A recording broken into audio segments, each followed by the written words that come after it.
Galera, o futebol tinha dono e vocês sabem disso. A história que a nossa seleção criou ficou registrada para sempre no mundo do futebol. Nessa época vimos jogadores se entregarem para o jogo de corpo e alma, coisa que sabemos que não acontece muito nos dias de hoje. Foi a época que os jogadores não eram movidos só por dinheiro, mas sim pela honra de ganhar uma competição e dar muito orgulho para a sua nação. Nessa época tinha menos desculpa e mais futebol, e nossa família se reunia para assistir aos jogos da seleção com direito a churrasquinho aos fins de semana. Fica comigo, player, porque hoje vamos recordar a melhor época da seleção brasileira em tempos de Copa do Mundo. Ei, futebol player, Guto aqui. Sabe aquela época que o mundo tinha orgulho de assistir aos jogos da seleção brasileira? Sim, é dessa mesma época que sentimos muita falta. Cara, dá muita saudade. Vamos recordar dos tempos que o Brasil botava medo de verdade nos seus adversários e que arrisco dizer que foi a última geração que conseguiu fabricar tantas estrelas para o nosso futebol. Pensa numa seleção que não tinha onde colocar tanta gente habilidosa, como foi a seleção brasileira nessa época. Pra você ter uma noção, até que ficava no banco era jogador de elite. Em vários jogos venciam sem precisar do time titular. O Kaká era um deles, que só ficava no banco na ocasião. Tínhamos o nosso incrível Roberto Carlos, que quando chutava a bola parecia como um tiro de fuzil, indo direto para o gol, e que por algumas vezes foi o caso de avaliação científica, para entender como ele colocava tanta força no chute. Teve uma vez, player, que eu vi o Roberto Carlos chutando uma falta e batendo na nuca do zagueiro,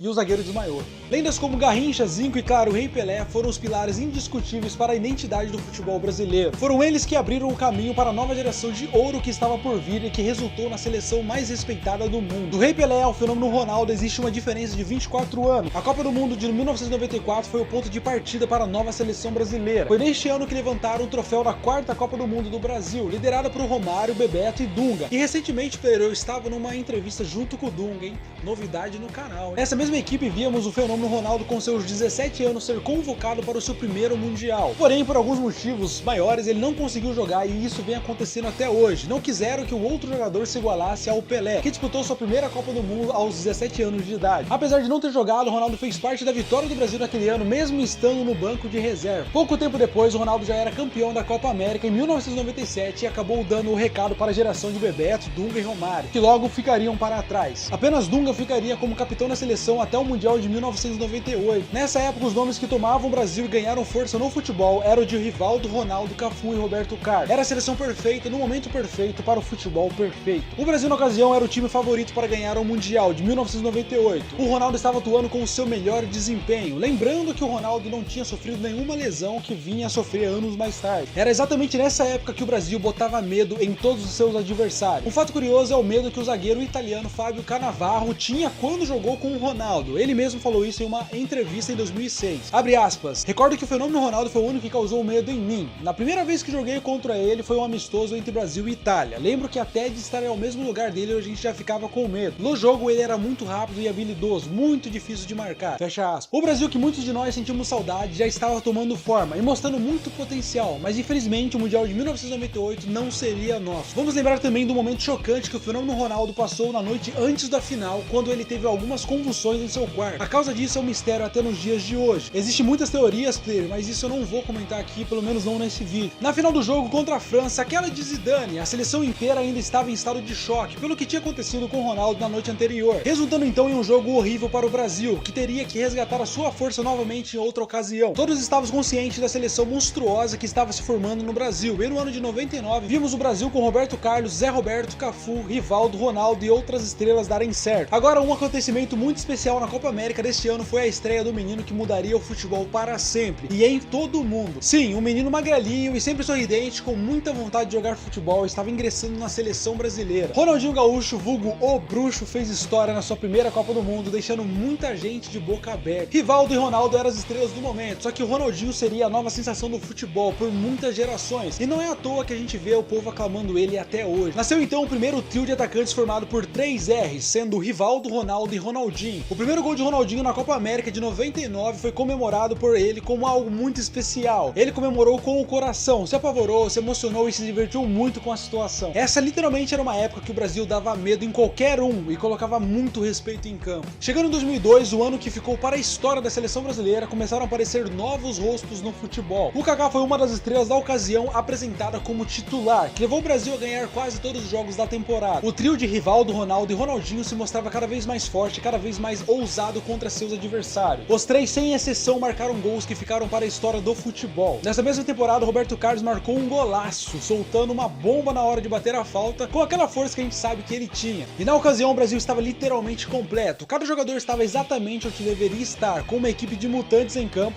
e criando uma nova geração para o novo futebol. A quinta Copa do Mundo do Brasil foi ganho por uma seleção de honra e muita coragem. O próprio Ronaldo foi um exemplo de superação, mesmo com todos os seus problemas no Mundial de 1998, ele se recuperou das lesões e se manteve firme fisicamente e emocionalmente para ser campeão em 2002. O Mundial de 2002 foi o ápice da seleção brasileira, com essa formação sendo a pentacampeão do mundo. Depois desse Mundial, o nosso incrível Rivaldo já dizia adeus para a seleção, faz parte do jogo, é um jogador saindo e outro entrando, e com isso em 2004 nasceu no futebol o nosso querido Adriano, vulgo o Imperador. O Imperador Adriano chegava na seleção brasileira para mudar novamente o rumo do futebol. Por mais que ele era jovem, o cara chegava com uma experiência de outro planeta. O Brasil ganhou tudo que poderia com essa seleção, ganhou a Copa América e a Copa da Confederação de 97, ganhou a Copa América de 99, ganhou o Mundial de 2002, outra Copa América de 2004 e por aí vai. No ano de 2005 a seleção já estava acostumada a ter um rendimento de alta performance e praticamente a ganhar de qualquer equipe que confrontava. Inclusive, antes das partidas conseguimos notar a ansiedade e a fome dos jogadores em ganhar o jogo de qualquer maneira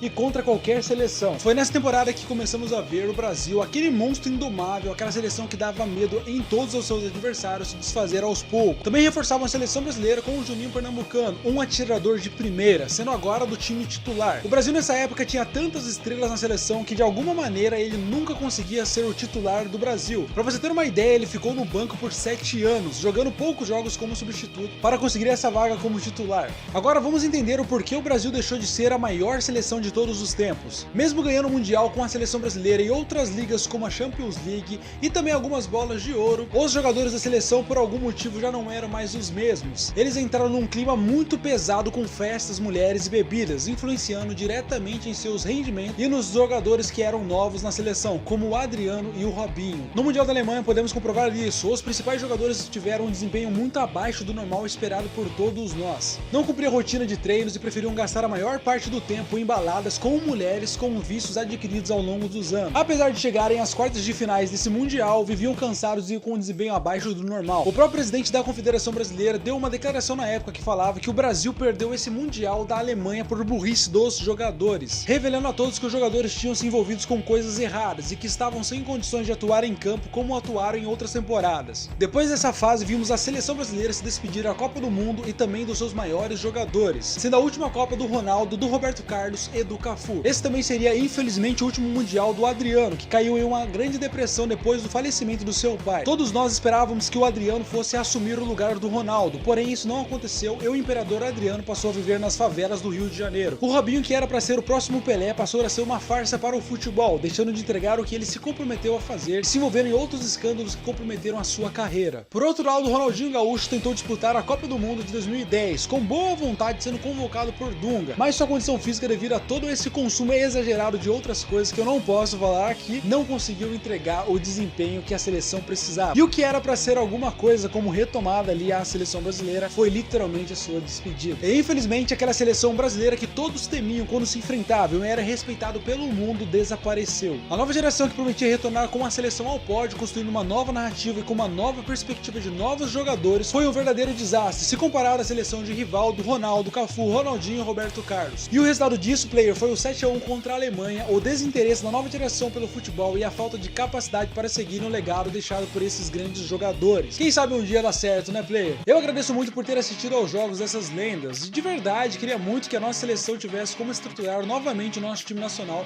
como foi nessa época de ouro. É, player, quem viveu essa época sabe o que eu estou falando e dava orgulho de pintar as ruas, as paredes e se preparar para assistir ao jogo aos finais de semana junto com a família. Os tempos mudaram, mas a paixão por um bom futebol continua o mesmo entre os brasileiros e com certeza quando acertarem a formação ou o técnico da nossa seleção, vamos voltar a viver esses tempos de glória. Me diz aí, o que falta para a nossa seleção ser a melhor do mundo novamente? Comenta aqui embaixo, quero interagir com você, player, eu quero falar com você. Não se esqueça de se inscrever no canal, de deixar o seu like e ativar o sininho para receber novos vídeos. Bora falar do futebol de uma maneira diferente. Eu tô contando com você, eu estou contando com você. Eu vou ficando por aqui e até a próxima. Fui!